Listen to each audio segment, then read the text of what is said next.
Nul homme ne se baigne deux fois dans le même fleuve, car ce n'est plus le même fleuve, et ce n'est plus le même homme, disait Héraclite. Et c'est vrai.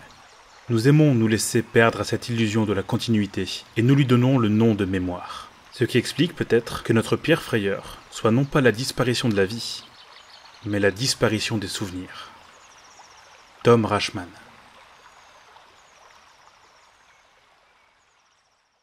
Et, ça te dit pas de prendre une autre dimension ? Démonstration.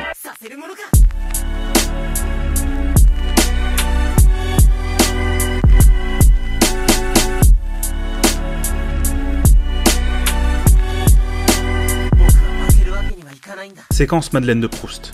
Étant plus jeune, quand j'allais sur Cambrai, je ne me souciais guère des routes. Je préférais voir de ma fenêtre la verdure du paysage qui s'offrait à moi, plutôt que d'entendre le bruit sourd des roues sur une bande de bitume. Aujourd'hui encore, et cela me surprendra toujours, je redécouvre ces paysages avec une émotion aussi vive que la première fois. Et, pour tout avouer, jamais je ne m'en lasserai. Aujourd'hui, je vous emmène dans la campagne artésienne, au fil de l'eau, près des rivières, des étangs et des marais de mon enfance. Vous allez découvrir, comme moi il y a 10 ans, un cœur de région qui risque de vous surprendre par son histoire, ses rites et ses croyances, mais également par le calme qui y règne. Aujourd'hui, nous allons naviguer, en eau tranquille, le long de la Scarpe et du Val de Sensé.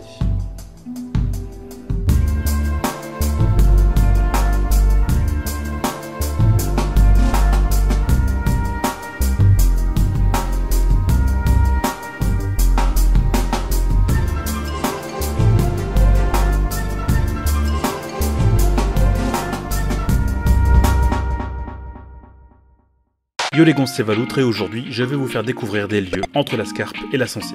Vous êtes prêts? C'est parti. Petit point 3615, ma vie est trop chouette. On bat les couilles, frère. La Scarpe et la Sensée sont deux de ces lieux qui ont fait de moi ce que je suis. Un amoureux de la nature, de la découverte et de la région. Et aujourd'hui, c'est non sans une pointe d'émotion que je suis prêt à vous faire découvrir ces lieux de mon adolescence. Dans un premier temps, comme d'habitude, vous prenez une carte de la région et vous faites un zoom pour apercevoir Arras, Valenciennes, Cambrai et Douai. Grosso modo, notre zone du jour s'établit plus ou moins entre ces quatre villes. Je te présente Scarpe, Sensé, Val de Sensé, Trinquise et Marche-Navire. Ce sont les rivières, ces canaux et ces vaux que nous allons explorer aujourd'hui.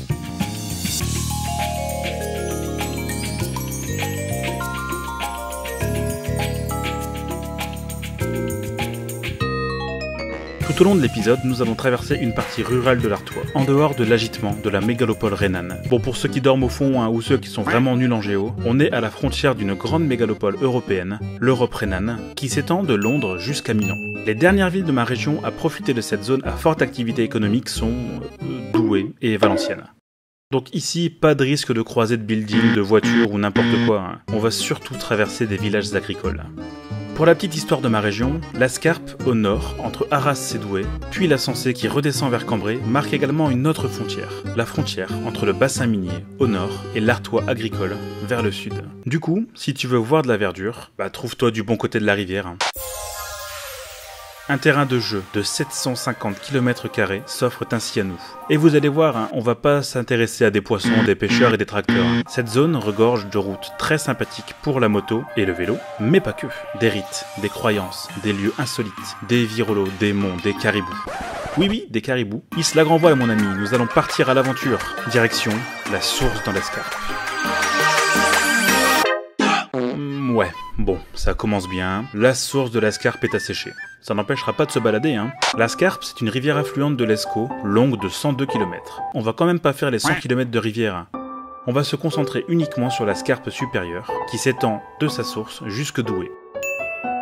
La source de la rivière se situe à Tinques. Mais à cause des mois de sécheresse en cours, on n'a pas grand chose à se mettre sous la dent. Cette zone-là ne présente pas un véritable intérêt pour moi, sauf pour une seule chose. Rouler, putain, rouler. Je vous ai concocté un petit parcours des familles qui s'étend de Tinques à Mareuil, en plaine d'Arras, avec pour seul intérêt, prendre de la courbe, longer et découvrir le Val de Scarpe supérieur.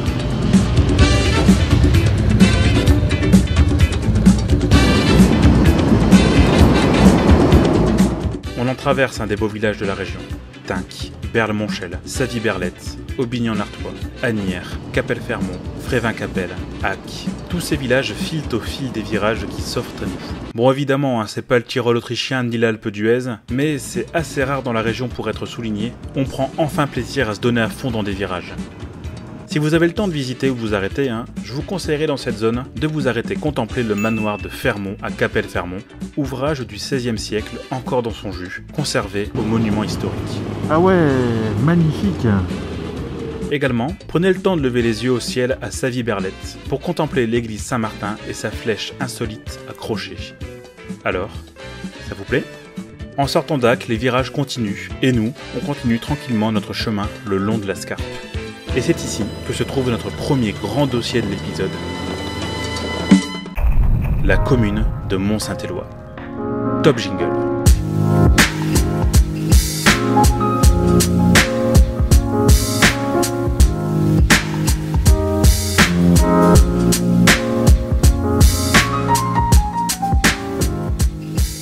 Joyau parmi les joyaux du Nord-Pas-de-Calais. Un village de patrimoine bâti et naturel. Autant de superlatifs qui ne sauraient être indissociables de Mont-Saint-Éloi. Mont-Saint-Éloi est le regroupement de 3 bourgs. Le Mont-Saint-Éloi au nord, Écoivre à l'ouest et Bray au sud. Coupée en deux par la chaussée Bruneau, l'une des routes les plus importantes de la région, la commune est avant tout connue et reconnue pour son ancienne abbaye, dont il ne reste aujourd'hui que des ruines. Mais pas que, tu vas voir, c'est rigolo. Sur la route qui nous fait longer la Scarpe, je me surprends à prendre un petit détour sur la gauche pour découvrir l'un des rares sites mégalithiques du Nord-Pas-de-Calais, les Demoiselles d'Acq. Des mégalithes, c'est le commencement.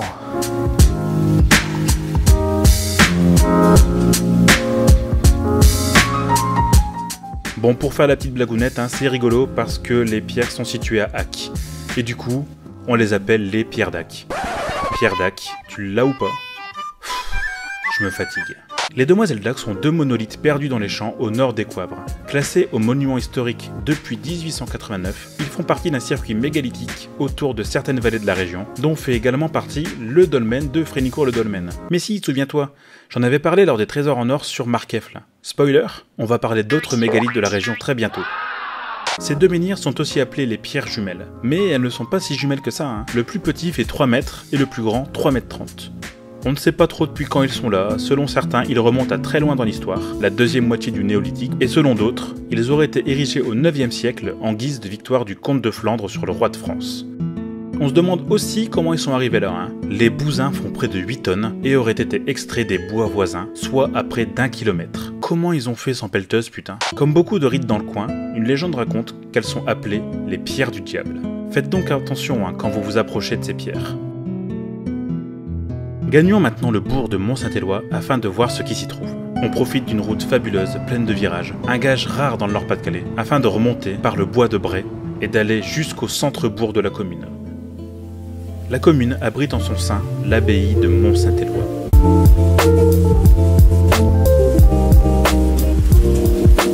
Grande abbaye en craie blanche, fondée au XIe siècle, elle est le théâtre d'une histoire pas toujours très sympa avec elle. Modeste au départ, elle prend un coup de jeune au XVIIIe siècle afin d'adopter une architecture de style classique avec ses 2 grandes tours et ses bâtiments encore présents aujourd'hui. C'est cependant à partir de là que les choses vont se gâter pour l'abbaye. Vendue comme bien national en 1792, elle a été en grande partie démolie pour ses matériaux de construction jusqu'en 1836. Lors de la Première Guerre mondiale, le point était stratégique pour la défense d'Arras. Point d'observation pour les Français et également point de bombardement pour les Allemands. L'abbaye a donc encore pris très cher et a été rabaissée de 10 mètres, résultant donc de son apparence actuelle. Une ruine, aujourd'hui, monument historique et protégé. À ce jour, le lieu est reconnu comme étant un joyau de l'architecture classique et roman, et également comme le théâtre tragique de la Première Guerre mondiale, symbole de la destruction de l'histoire, mais également de sa protection à l'État.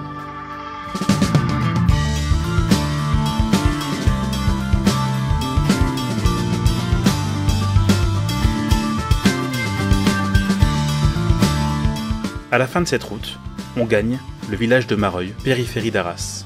On découvre en sortie de village, cachée, l'une des sources de la Scarpe, la source Sainte-Bertille.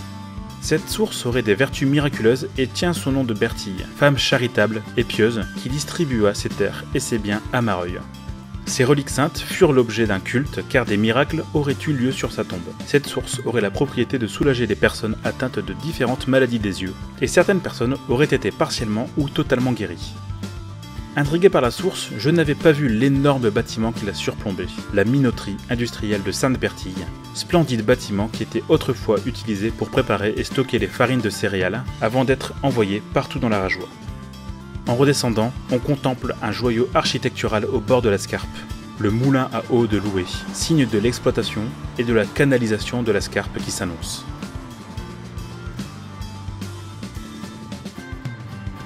Encore un peu plus bas, la Scarpe est rejointe par la rivière du Chy, autre rivière de l'Arajois, afin d'y augmenter son débit.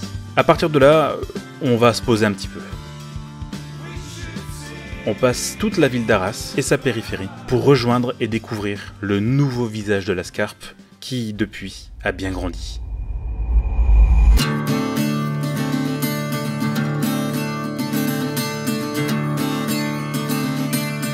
Et oui, en moins de 10 km, la rivière de la Scarpe s'est transformée en canal et va continuer sa route comme ça, en passant par Douai et en remontant vers les Pays-Bas.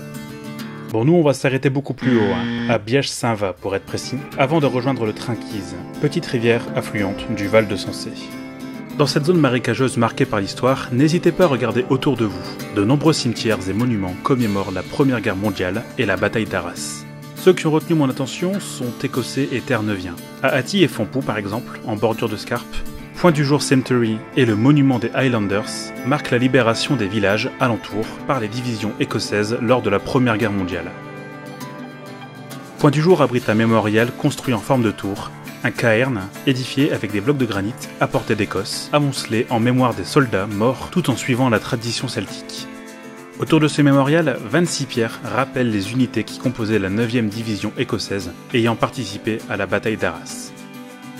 Un lieu donc historique et traditionnellement fort, et tout au moins aussi symbolique que le monument des Highlanders, situé sur Sunken Road Cemetery à Fontpoux.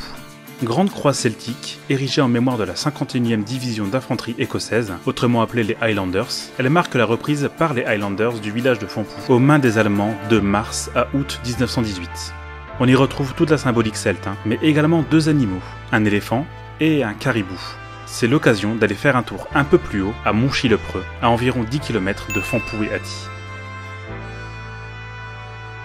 Tout en profitant d'un village plein de charme avec ses petites rues montantes et son église atypique, visible à 25 km à la ronde, de sanglants combats eurent lieu ici lors de la Première Guerre mondiale, notamment pour les Anglais et le Dominion de Terre-Neuve. Oui, parce qu'avant de devenir Canadien en 1949, Terre-Neuve était anglais. Et c'est dans le centre du village qu'un fier caribou de bronze regarde l'horizon. Cette statue de caribou est exceptionnelle car elle est l'un des 5 mémoriaux érigés en Europe en l'honneur des soldats terre-neuviens qui ont pris part à la guerre 14-18. Elle marque la prise de Monchy et sa défense le 11 avril 1917. Juché sur un ancien poste bétonné allemand, le caribou continue de bramer en direction de la colline de l'infanterie et honore la mémoire et le sacrifice de ces terre-neuviens. Allez, tout autre registre maintenant, je me rends à Reux. Petit village en bordure de Scarpe, afin de vous présenter un lac exceptionnel par sa couleur bleu-azur, le lac Bleu.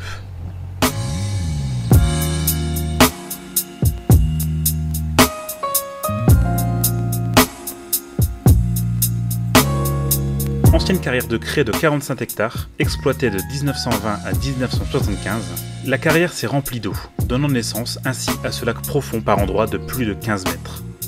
Le lac fut ensuite acheté par le Pas-de-Calais en 1985 et aménagé depuis en base de loisirs. Cependant, en 1990, la baignade y est interdite, ce qui n'empêche malheureusement pas certains badauds de s'y baigner encore aujourd'hui par période de forte chaleur. Avec un lac de près de 15 hectares, le lieu est sublimé par sa couleur, sa végétation et ses chemins de randonnée. En suivant les marais et le cours du canal de la Scarpe qui nous mène vers Biège-Saint-Va, je décide d'arrêter là mon trajet pour emprunter le Trinquise, afin de descendre vers le sud, direction Cambrai.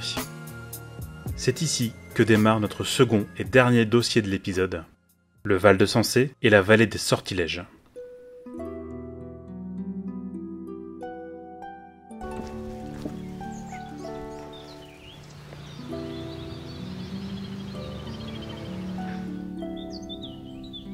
Vous entendez ce silence ? C'est la nature qui nous appelle. nous y sommes. Bienvenue dans le Val de Sensé. «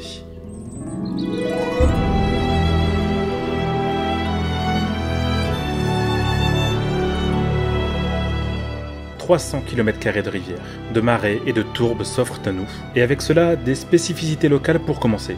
Mais avant, sur une carte nous pouvons deviner le Val de Sensé comme étant un triangle, avec pour côté la Scarpe, la Sensée et le canal de Sensé.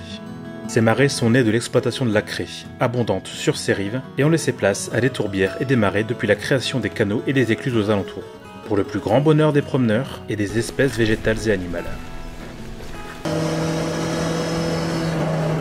Avec quelques jolis virages et dénivelés, le lieu fait véritablement le bonheur des promeneurs, des cyclistes et des motards.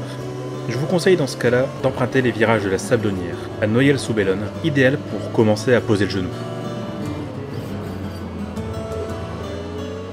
Avant de s'intéresser au marais, je voulais vous montrer à la frontière du bassin minier et du Val, à Quentin, le sémaphore du Grand Mont. Lieu énigmatique censé fonctionner quand il pleut via un système de balancier, il est surtout là pour être vu depuis les villages aux alentours, permettant également de traiter de ce qui a fait notre région, l'agriculture et l'industrie. Allez, c'est parti, commençons à zoomer sur la vallée. Depuis le Trinquise, à Biège-Saint-Va, qui a depuis temps rejoint le Marle en pluie pour donner naissance à la marche navire, qui est en fait la Sensée, mais chut, c'est notre secret. Je gagne le village de Tortequenne et d'Amel. Et c'est à partir d'ici que le Val de Sensé se montre sous ses plus beaux attraits. De la verdure, des étendues d'eau et du calme, partout. Aux abords des marais, la première chose que je remarque, c'est le nombre important de chalets et de dépendances. Les hommes y ont installé ici des résidences secondaires pour se promener et se reposer, mais surtout pour pêcher autour des différents étangs. En cela, les villages de l'Écluse, Écourt-Saint-Quentin, Arleux ou Féchin par exemple, tout en sachant que c'est spécifique à tous les villages autour des marais, sont les endroits à l'intérieur des terres du Nord Pas-de-Calais à avoir le plus de résidences secondaires. Et ouais mon pote. Pour se rendre compte de la dimension des marais, je vous conseille de vous rendre soit à Palluel, soit à Brunémont.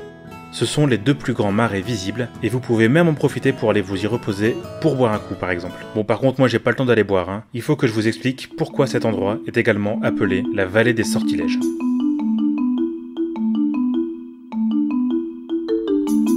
Quand mythes et légendes côtoient l'imaginaire autour des sorcières et du diable en personne, la vallée de la Sensée a été surnommée ainsi en raison de la présence de nombreux mégalithes dans le bassin. En comptant Mont-Saint-Éloi, ce sont 7 des 14 lieux mégalithiques de la région qui sont situés autour de la Scarpe et de la Sensée. Et nous allons tous les faire. Bon allez, nous sommes partis pour faire un saut dans l'histoire, et c'est pour cela que je vais commencer par le cromlech des 7 bonnettes, à Saillant-l'Ostrevent.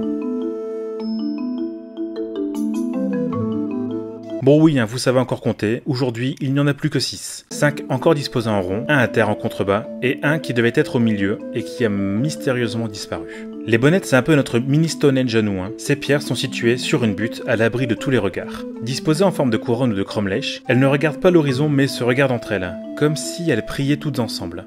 La légende de ces pierres est assez cocasse. Alors qu'il manquait la messe de dimanche, 6 fillettes et un violoniste sont partis danser sur la butte. N'en faisant qu'à leur tête, les fillettes dansèrent autour du violoniste, mais aux premières notes du violon, le petit groupe se changea en pierre. Le groupe aurait été, selon certains, happé dans les entrailles de la terre. Personne ne put alors les sauver. Alors, punition, fléau, ou foudre du ciel pour avoir manqué l'office ? En se rapprochant des marais, je m'en vais contempler le plus grand menhir de la région, la pierre du diable de l'Écluse. Impressionnant par ses dimensions, il était à l'origine beaucoup plus haut, 3,20 m aujourd'hui et 6 mètres au départ. Datant du néolithique et offrant un point de vue superbe sur les villages aux alentours, le lieu est avant tout marqué par sa légende diabolique et ses sacrifices.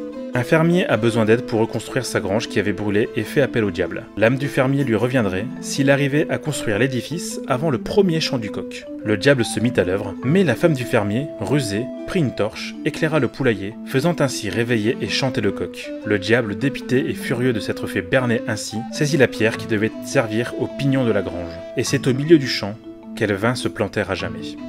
On y voit encore les griffes et les éraflures du démon lorsqu'il saisit la pierre. Mais plus de risque, Aujourd'hui, c'est un lieu de balade tranquille, loin de tout ce tumulte. En continuant notre route, nous arrivons au dolmen d'Amel, appelé également la pierre savate ou la cuisine des fées. Encore à ce jour, c'est l'une des rares allées couvertes encore visibles de la région, et il domine toute la vallée de la Sensée et également la source de la cuisine aux fées, ayant selon la légende des vertus bienfaitrices. Décidément. En montant sur la butte du Cossard, j'ai été impressionné par ses dimensions.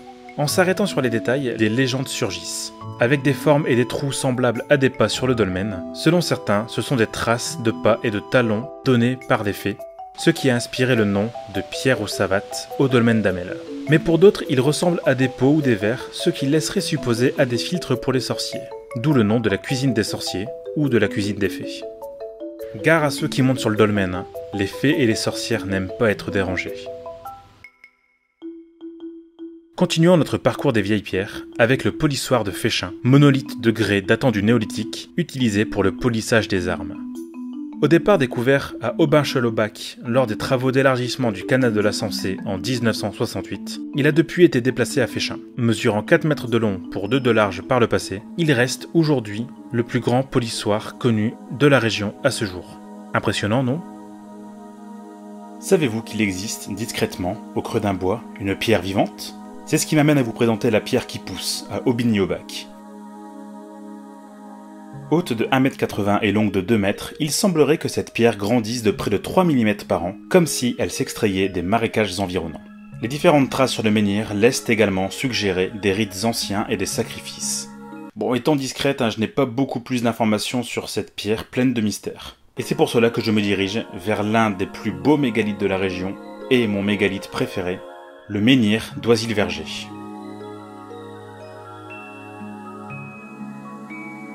Impressionnant menhir disposé autour d'un bois, il est surnommé le Gros Caillou. Ouais, les mecs se sont vraiment pas foulés. Haut de 3 mètres, mais enterré de plus de 8 mètres pour certains, il est difficilement accessible par période de pluie, mais magnifiquement implanté dans une clairière en forme de cercle. Et vu du ciel, c'est encore plus flagrant, hein.